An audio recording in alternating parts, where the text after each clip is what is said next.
Friends, welcome to my channel BA study. दोस्तों, आज हम बात करने वाले हैं बीए फर्स्ट ईयर के शिक्षा शास्त्र का पेपर 1 और इसका पहला चैप्टर हम आज आपके साथ डिस्कस करने वाले हैं। आज हम शुरू करने वाले हैं फर्स्ट ईयर का शिक्षा शास्त्र। इस पर बहुत सारे कमेंट्स आप लोगों के आए हुए थे कि आपको शिक्षा शास्त्र के वीडियो चाहिए, तो हमने इसके लिए एक सीरीज चालू किया है। अभी हम शिक्षा शास्त्र का पूरा आपका फर्स्ट ईयर का कवर करने वाले हैं। उसके बाद एक चैप्टर हम पढ़ाएंगे, एक चैप्टर के बाद इस चैप्टर से इंपॉर्टेंट क्वेश्चन जो रिलेटेड होते हैं, जो आपके हर एग्जाम में पूछे जाते हैं, वो टॉप क्वेश्चंस निकाल करके आपको हर एक चैप्टर हम पढ़ाएंगे। एक चैप्टर के बाद उसका क्वेश्चन के वीडियोस आपको मिलेंगे, जिससे कि आपका रिवीजन होता रहे और आपका एक चैप्टर अच्छे तरीके से कंप्लीट हो सके। तो आज का जो हमारा चैप्टर है, पहला चैप्टर, वो है शिक्षा का अर्थ, उसकी प्रकृति और उसका क्षेत्र। ये तीन चीज़ें इंपॉर्टेंट हैं जानना कि आखिर शिक्षा क्या है। सबसे पहले ये इंपॉर्टेंट है कि आपको ये पता हो कि आखिर शिक्षा है क्या, फिर उसका क्या प्रकृति है, कैसा होता है, उसका क्षेत्र कितना ब्रॉड है। ये सारी चीज़ें जानना बहुत इंपॉर्टेंट होता है। जब भी आप किसी भी चीज़ के बारे में डीपली जानने की कोशिश करेंगे तो सबसे पहले उसको जानेंगे, उसकी प्रकृति क्या है, उसकी विशेषता क्या है, उसके क्षेत्र क्या है, इसके बारे में जानना बहुत इंपॉर्टेंट होता है। तो आज हम जानने वाले हैं शिक्षा का अर्थ, प्रकृति और क्षेत्र। तो चलिए देखते हैं। सबसे पहले बात करते हैं शिक्षा की। तो शिक्षा मनुष्य के विकास का एक मूल आधार है। मनुष्य का विकास जैसे जैसे होता है तो उसमें शिक्षा का बहुत महत्वपूर्ण भूमिका होता है। शिक्षा मूल आधार होते हैं किसी भी व्यक्ति के व्यक्तित्व के विकास के लिए। शिक्षा का अभिप्राय मनुष्य के शरीर, मन तथा आत्मा के सर्वांगीण विकास से है। यानी कि शिक्षा का अर्थ है जो मनुष्य के तन, उसके मन, उसकी आत्मा, हर तरह से उसको फिजिकली, मेंटली, स्पिरिचुअली, हर चीज में उसका डेवलपमेंट होना ही शिक्षा कहलाता है। शिक्षा मनुष्य को एक सामाजिक इंसान बनाती है। जब कोई शिशु पैदा होता है, कोई बच्चा पैदा होता है, तो वो असामाजिक होता है। उसको समाज के बारे में कुछ पता नहीं होता है कि उसको किस तरह से रहना है, किस तरह से चलना है। लेकिन धीरे धीरे जब वो बड़ा होता है, धीरे धीरे वो औपचारिक या अनौपचारिक तरीके से संस्कृति को सीखना शुरू करता है। शिक्षा के माध्यम से वो सीखना शुरू करता है। देखिए, शिक्षा को अगर हम ब्रॉड में लेते हैं, जैसे कि आगे अपना हेडिंग है कि शिक्षा का व्यापक अर्थ। जब भी शिक्षा के बारे में बात किया जाता है तो उसके जो होता है संक्षिप्त अर्थ और ब्रॉड जो एस्पेक्ट्स हैं, उन दोनों को कवर किया जाता है। तो सबसे पहले हम बात करेंगे शिक्षा के व्यापक अर्थ के बारे में। शिक्षा का व्यापक रूप से जो अर्थ होता है ना, वो होता है सीखना, जो कि जीवन पर्यंत चलने वाली एक प्रक्रिया है। और अगर हम उसको छोटे में लेते हैं, हम शिक्षा का आमतौर पर क्या समझते हैं कि शिक्षा यानी कि जो हम विद्यालय में जा रहे हैं, जो सिलेबस पढ़ रहे हैं, वो हमारी शिक्षा है।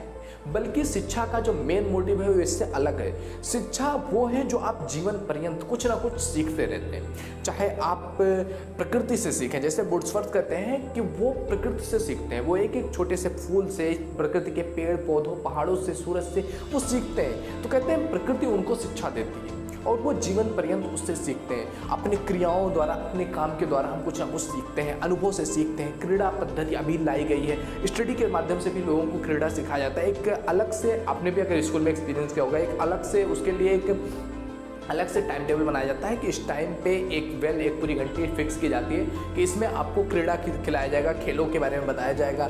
यह योजना पद्धति के द्वारा बहुत सारे ऐसे क्षेत्र हैं जिससे शिक्षा को एक बड़े एस्पेक्ट के रूप में देखा जा रहा है कि शिक्षा यानी कि लर्निंग। जिस व्यक्ति ने सीखना बंद कर दिया यानी उसने जीना बंद कर दिया। अब जो शिक्षा है वो आपका जीवन पर्यंत चलने वाली एक प्रणाली है, जिससे आप जीवन पर्यंत कुछ ना कुछ सीख करके अपने आप को और बेटर, अपने आप को, अपने तन को, अपने मन को, अपनी आत्मा को, अपनी स्पिरिचुअलिटी, अपनी मेंटालिटी को आप आगे करते जाते हो, आप बढ़ाते चले जाते हो, आप कुछ ना कुछ सीखते चले जाते हो। तो शिक्षा का एक ब्रॉड एस्पेक्ट है।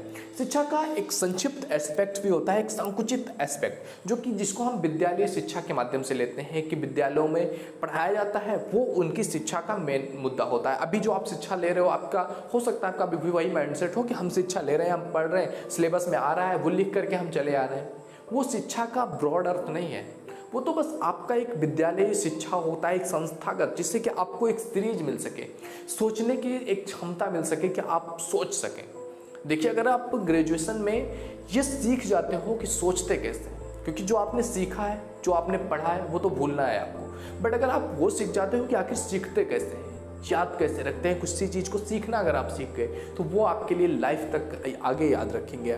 तो विद्यालय शिक्षा जो होता है वो विद्यालय से शुरू होता है और विद्यालय शिक्षा जैसे ही समाप्त होती है, आपकी शिक्षा समाप्त हो जाती है। विद्यालय शिक्षा में क्या होता है, अध्यापक प्रधान शिक्षा रहती है, अध्यापक आपको सिखाता है, आप उसको सीखते चले जाते हो। प्राचीन जो शिक्षण विधियां हैं उनका प्रयोग किया जाता है, टीचर बैठा रहता है, आपको कुछ किसी एक्सपेक्ट के बारे में पूरी तरह से एक फिक्स्ड होता है, ये आपका सिलेबस है, हम इस सिलेबस को आपको पढ़ाने के लिए किसी टीचर को रखा गया है। एंड अध्यापक का आदेश, बच्चे मूक बैठ करके अध्यापक बोलते रहते हैं, बच्चे सुनते रहते हैं। तो ये शिक्षा का बहुत संकुचित क्षेत्र है, बल्कि एक्सपीरियंस के द्वारा, अनुभव के द्वारा लाइफ भर जो आप सीखते रहते हो वो शिक्षा का एक बहुत बड़ा ब्रॉड क्षेत्र है, जिसके बारे में हम आगे बात करने वाले हैं। इस शिक्षा पर कुछ विद्वानों के विचार हैं, कुछ विद्वानों ने अपने विचार रखे हैं कि आखिर शिक्षा है क्या, जिसमें स्वामी विवेकानंद, रविन्द्रनाथ टैगोर और भी बहुत सारे लोग हैं। आइए मैं आपको स्क्रीनशॉट आपके स्क्रीन पे दिख रहा होगा, आप देख सकते हैं कि कौन कौन से विद्वानों ने क्या क्या कहा है। शिक्षा के बारे में अपना विचार रखते हुए शंकराचार्य कहते हैं कि शिक्षा आत्म साक्षात्कार है, और इसी पर अपना विचार रखते हुए विवेकानंद कहते हैं कि मनुष्य की अंतर्निहित पूर्णता को अभिव्यक्ति करना ही शिक्षा कहलाता है। एंड महात्मा गांधी इस पर अपना विचार रखते हुए कहते हैं कि शिक्षा से मेरा अभिप्राय बालक तथा मनुष्य के शरीर, मन तथा आत्मा के सर्वांगीण एवं सर्वोत्कृष्ट विकास से है। एंड इसी पर रविन्द्रनाथ टैगोर कहते हैं कि उच्चतम शिक्षा वह है जो मनुष्य को इस योग्य बना सके कि वह सत्य की खोज कर सके तथा अपना बनाते हुए उसको व्यक्त कर सके। एंड डॉक्टर जाकिर हुसैन कहते हैं कि शिक्षा आदमी के मस्तिष्क के पूरे पूरे विकास का नाम है। सुकरात कहते हैं कि शिक्षा का अर्थ प्रत्येक मनुष्य के मस्तिष्क में अदृश्य रूप से विद्यमान संसार के सर्वमान्य विचारों को प्रकाश में लाना है।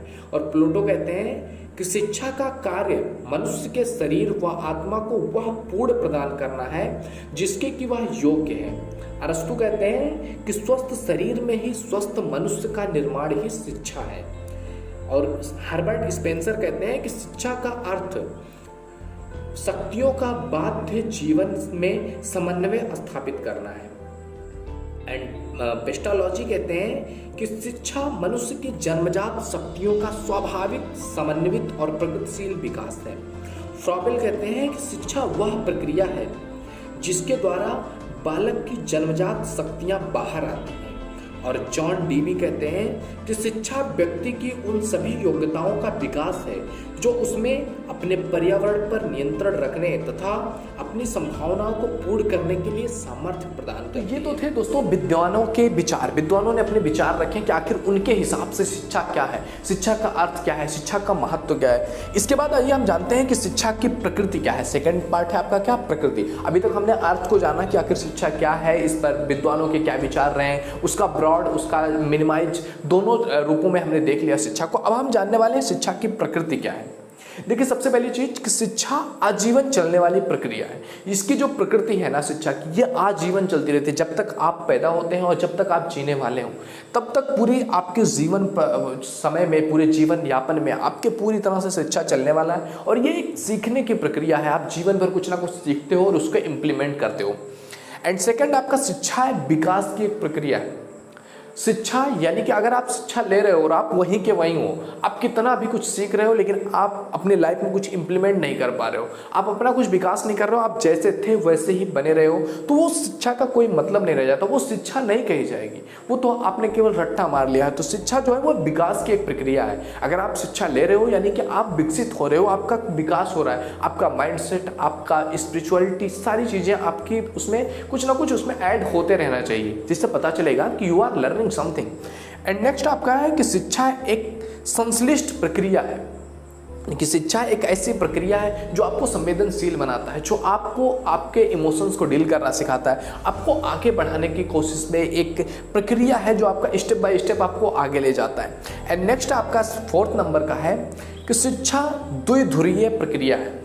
शिक्षा जो है वो द्विध्रुवीय प्रक्रिया है, यानी कि दो धुरों से चलने वाली प्रक्रिया है। जैसे कि एक अगर कोई शिक्षा आपको लेना है तो उसके लिए एक टीचर होना चाहिए और स्टूडेंट, और दोनों का सपोर्ट होना चाहिए। अगर टीचर कितना भी बेस्ट है, कोई भी आकर के अगर आपको पढ़ा रहा है, लेकिन अगर स्टूडेंट पढ़ने वाला नहीं है, उसको नहीं समझना है, तो टीचर कुछ भी कर ले वो समझेगा नहीं। और अगर स्टूडेंट कितना भी सीखने वाला है, अगर टीचर नहीं सिखा रहा है तो वो कैसे सीख पाएगा, कुछ नई नई चीज़ों को जानने कैसे जानेगा, उसके लिए माध्यम है टीचर।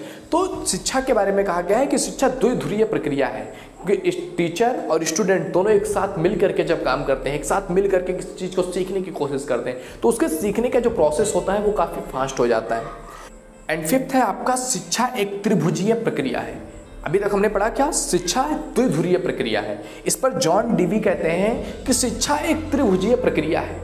इसमें त्रिभुजीय उन्होंने क्या ऐड किया, बालक और अध्यापक, टीचर और स्टूडेंट तो है ही, इसके साथ कुछ सामाजिक प्रक्रियाएं हैं, सामाजिक इफेक्ट है, एक कल्चर है जिस कल्चर को आप पढ़ रहे हो, कुछ सीख रहे हो। हर जगह का एक कल्चर होता है, उसकी संस्कृति होती है जिसको वो सीखते रहते हैं। उसी के अनुसार जैसा आप सीखते हो, जैसा आप समाज में अपने देखते हो, उसी के अनुसार आप बनना चाहते हो, उसी के अनुसार आप कुछ सीखना चाहते हो। तो इस पर समाज भी एक अलग सेक्टर के रूप में, एक फैक्टर के रूप में आपके लाइफ में इम्पैक्ट डालता है। तो शिक्षा एक त्रिभुजीय प्रक्रिया है।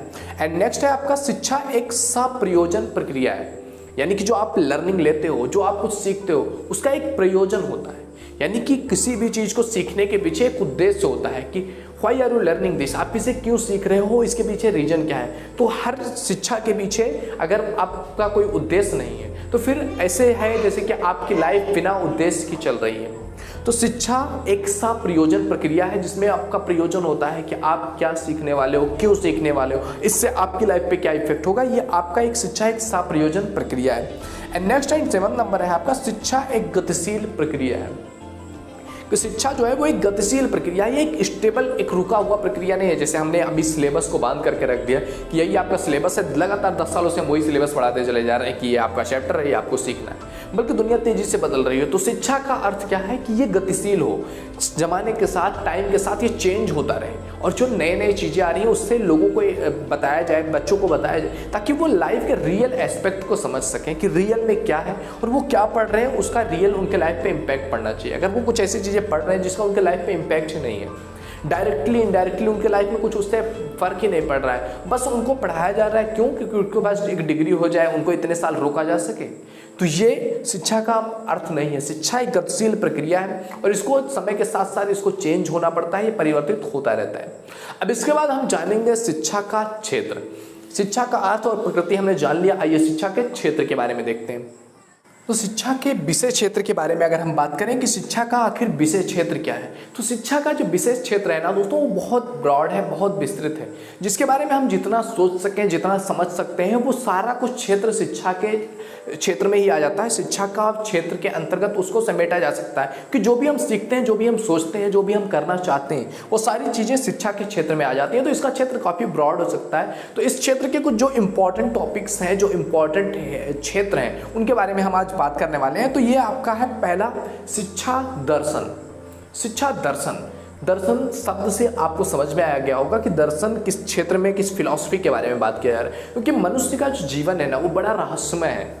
हर व्यक्ति की अपनी एक अलग थिंकिंग होती है, हर व्यक्ति का एक अलग, अगर रीजन में रह रहा है, अलग धर्म का है, अलग जाति का है, अलग क्षेत्र का है, उसके सोचने की थिंकिंग एक अलग होती है। तो मनुष्य को समझ करके, मनुष्य के रहस्य को धीरे धीरे जितना समझा जा रहा है, उस हिसाब से उसको सीखने और सिखाने की प्रक्रिया लगातार चलती रहती है, और इसी को कहते हैं हम शिक्षा दर्शन। वो शिक्षा जो मनुष्य के आंतरिक व्यवहार और मनुष्य के दर्शन क्षेत्र को देख करके किया जाता है, उस शिक्षा को हम कहते हैं शिक्षा दर्शन।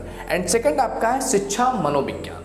शिक्षा मनोविज्ञान का बहुत इंपॉर्टेंस है और इस क्षेत्र पर, इस सेक्टर पर बहुत ध्यान दिया जा रहा है, क्योंकि शिक्षा को अब बच्चों से जोड़कर देखा जाता है, और बच्चों का भविष्य जो होता है, बच्चों की थिंकिंग जो होती है, वो एक कोरे कागज जैसी होती है, और उनको हम जिस तरह से बनाएंगे वैसे बनते चले जाते हैं। तो मनोविज्ञान का इसमें बहुत बड़ा रोल होता है, किस तरह से कौन सा बच्चा किस तरह से रिस्पॉन्ड कर रहा है और उसको किस तरह से हैंडल किया जाए। इस क्षेत्र में शिक्षा में मनोविज्ञान का होना बहुत इंपॉर्टेंट होता है। तो शिक्षा में मनोविज्ञान का बहुत ब्रॉड क्षेत्र है और उस पर बहुत सारे रिसर्च, बहुत सारे थीसिस भी ऑलरेडी किए जा चुके हैं और उस पर लगातार वर्क हो रहा है। तो शिक्षा का जो मनोविज्ञान क्षेत्र है, ये काफ़ी इंपॉर्टेंट है। एंड थर्ड है आपका कि शैक्षिक समाजशास्त्र। शिक्षा का समाजशास्त्र के रूप में अध्ययन, शिक्षा का समाज के रूप में अध्ययन, क्योंकि मनुष्य एक सामाजिक प्राणी है। अल्टीमेटली उसको जाकर के समाज में रहना है, तो समाज के अनुसार उसकी क्या थिंकिंग बनती है, उसकी क्या सोच है, उसको ऐसा सीखने का मौका दिया जाए जिससे वो समाज में जाकर के कुछ अच्छे काम कर सके, अच्छे इम्पैक्ट ला सके। तो शिक्षा का समाज के अनुसार, समाज के हितों के अनुसार उसको देख करके वर्क करना, शिक्षा का सीखना और सिखाना शैक्षिक समाजशास्त्र कहलाता है। एंड नेक्स्ट है आपका फोर्थ, शैक्षिक समस्याएं।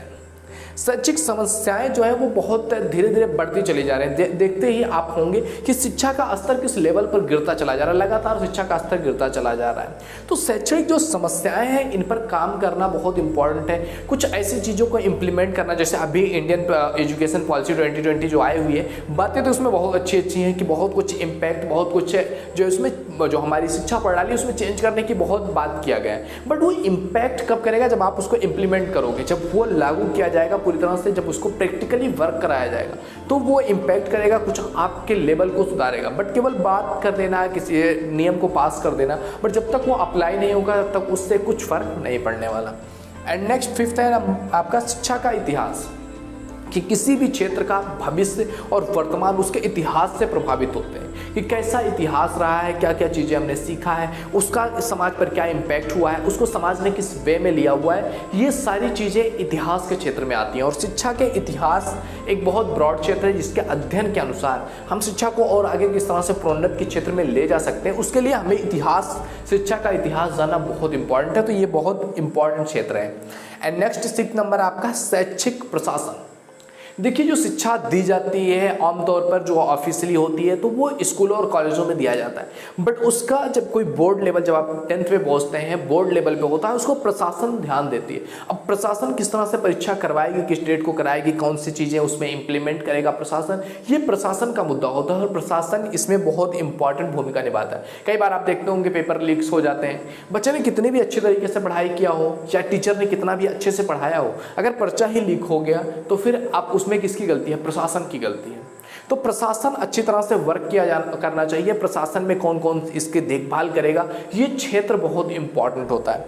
एंड 7 नंबर आपका शिक्षण कला एवं तकनीकी।